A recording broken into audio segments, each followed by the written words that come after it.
ETF, 3 letters that could genuinely change your financial life. By the end of this video, you'll know exactly what it is, why it matters, and how to buy your first one today. Let's go.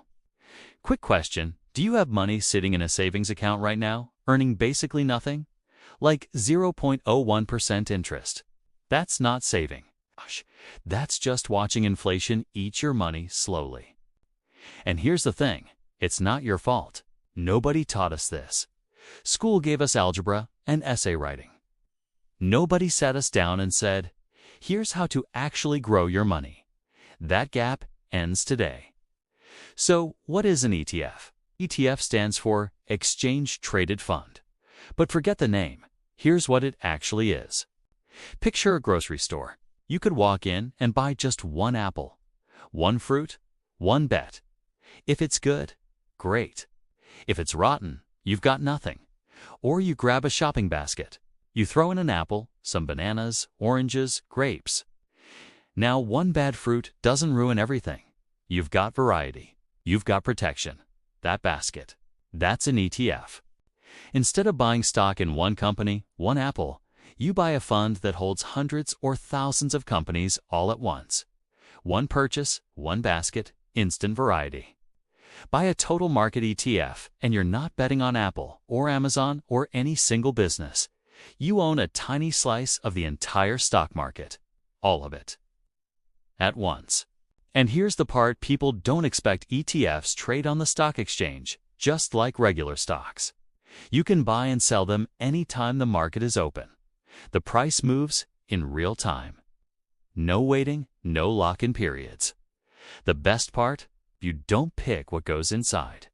The ETF just follows an index like the S&P 500, which tracks the 500 biggest U.S. companies and automatically holds all of them. You buy in and you're along for the ride. One apple or a whole basket. One company or the entire market. That's an ETF. Now, why does this actually matter? Why do millions of people, from first-time investors to Wall Street professionals, choose ETFs? 3 reasons. Let's go fast. Number 1. The fees are tiny. Traditional mutual funds have a manager actively picking stocks, trying to beat the market. For that service, they charge you usually 1% to 2% every year. Doesn't sound like much, but compounded over 30 years. That fee quietly destroys a massive chunk of your wealth. ETFs are different. They're passive. They just follow an index automatically. No active manager, no fat fee. Most popular ETFs charge between 0.03% and 0.20% per year. Real numbers, $10,000 invested. A 1.5% mutual fund fee costs you $150 a year. A 0.05% ETF fee, $5, same money, same year. $150 versus $5. Over decades, that difference compounds into tens of thousands of dollars staying in your pocket instead of going to a fund manager. Number 2. You're diversified instantly. Remember the basket. You put all your money into one company and that company collapses, you're done. It's happened. Enron, Kodak, Blockbuster. People lost everything.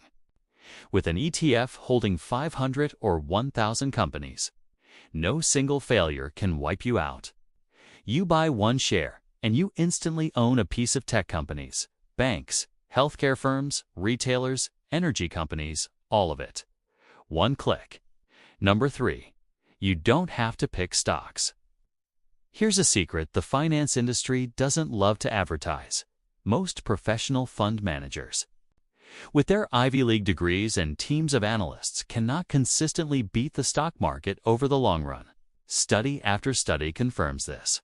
If the pros can't do it reliably, why are we going to? ETFs flip the game. You stop trying to beat the market. You just own the market. And historically, with crashes and corrections included, the market's long-term trend is up. You capture that growth without the stress, without the guesswork, without watching stock tickers all day. Low fees. Instant diversification, no stock picking. That's why ETFs matter. All right, let's get practical. Here's how you buy your first ETF. 5 steps. Simple. Step 1. Open a brokerage account. A brokerage is the app or platform where you actually buy investments. Think of it as a bank account, but for stocks and ETFs. In the US, Fidelity, Charles Schwab, Vanguard, all solid, beginner-friendly, free to open. Outside the US, look for a regulated, licensed platform in your country. Many have 0 account minimums and 0 trading commissions. Sign-up takes 15 to 20 minutes. You'll need your ID and a bank account to link. Step 2. Fund it. Transfer money in. Doesn't have to be a lot. Some platforms let you buy fractional shares for as little as $1. Start with whatever you're comfortable with. $50, $100, whatever. The amount isn't what matters right now. The habit is. Step 3. Search for a total market ETF in your brokerage's search bar. Look these up. VTI Vanguard Total Stock Market ETF holds over 3,700 U.S. companies. Expense ratio 0.03%. Furox Fidelity Zero Total Market Fund. Expense ratio literally 0. VT Vanguard Total World ETF. Want global exposure. This one holds companies from over 40 countries. Any of these is a strong, simple starting point for a beginner. You're not gambling. You're buying the entire economy. Step 4. Place your order. Type in the ticker, VTI for example. Enter the amount. Hit buy. Choose market order to buy immediately at the current price. Done. You're an investor. That's it. Genuinely, that's it. Step 5. Automate it. This is the move that separates people who build wealth from people who don't. Set up an automatic monthly contribution, even $25 or $50 a month. Most brokerages make this a one-time setup. Your money invests itself every month without you touching it. Set it. Forget it. Let compounding do the rest. So here's where you are right now. You know what an ETF is? A basket of stocks. You know why it beats most alternatives. Low fees, instant diversification, no stock picking stress. And you know exactly how to buy your first one in under 30 minutes. The information is no longer the barrier. Starting is Snuck's video. The 3 ETFs most beginners start with. What makes each one different and how to pick the right one for your situation. Subscribe so you don't miss it. And if this helped you, drop a comment. Tell me, how long has your money been sitting in a savings account doing nothing? See you in the next one.